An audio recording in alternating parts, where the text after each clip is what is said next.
માં સ્વાગત છે। આજે આપણે બનાવશું પનીરનું શાક। તો જોઈએ કેવી રીતે શાક બનાવવાનું, શું શું રેસીપી છે તો આપણે જોઈએ।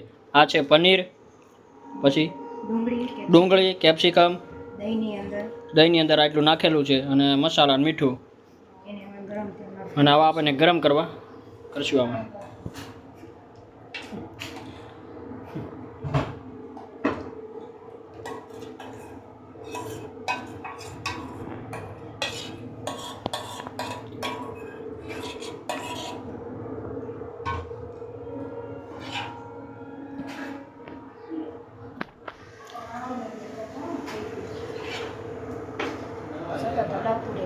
સતત આને આપણે હલાવતા રહીશું એટલે નીચે ચોટી ના જાય।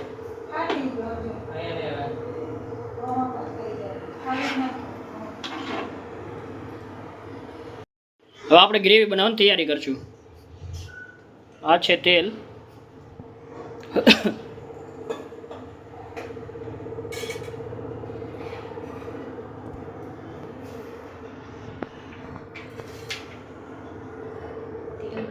તેલ ગરમ થઈ જાય પછી આપણે બધું નાખશું।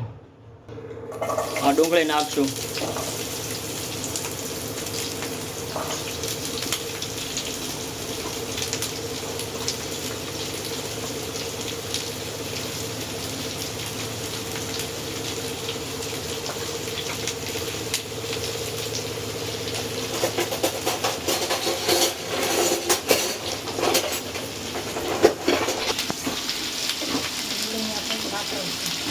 ડુંગળીને આપણે સાંકળશું।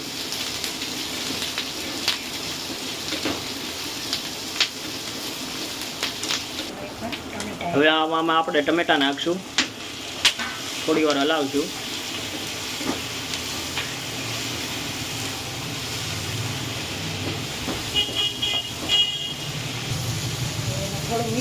થોડુંક આપણે મીઠું નાખી દઈશું।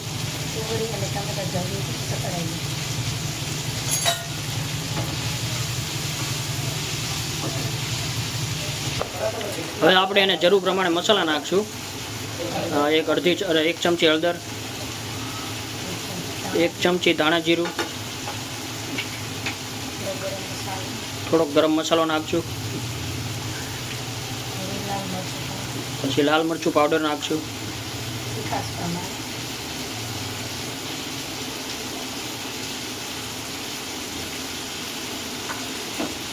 થોડી વાર એને આપણે હલાવીશું।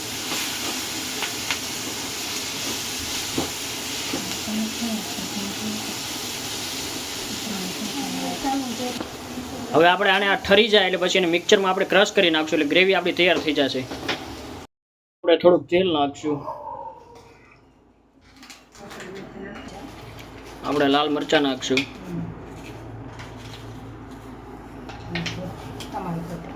તમાલપત્ર નાખશું,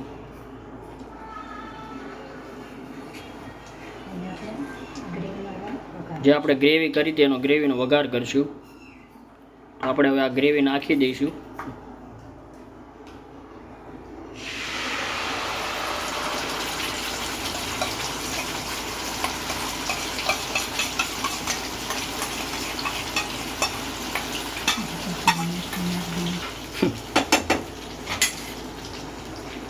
થોડી વાર આપણે એને હલાવીશું।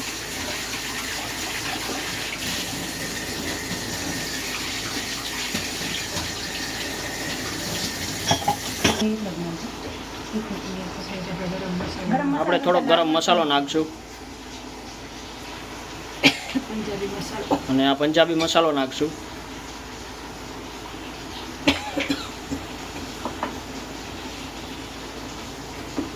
થોડી વાર આપણે હલાવશું એટલે બધું મિક્સ થઈ જાય।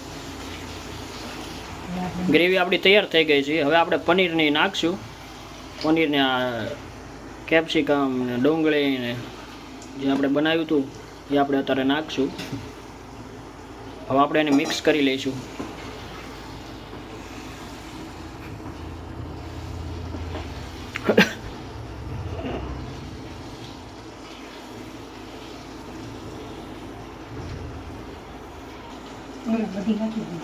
થોડીક આપણે કસ્તુરી મેથી નાખશું। થોડી વાર એને ઉકળવા દઈશું। અત્યારે ઉકળે છે અને 5 મિનિટ પછી આપણે આ તૈયાર થઈ જાય છે આપણું પનીરની સબ્જી.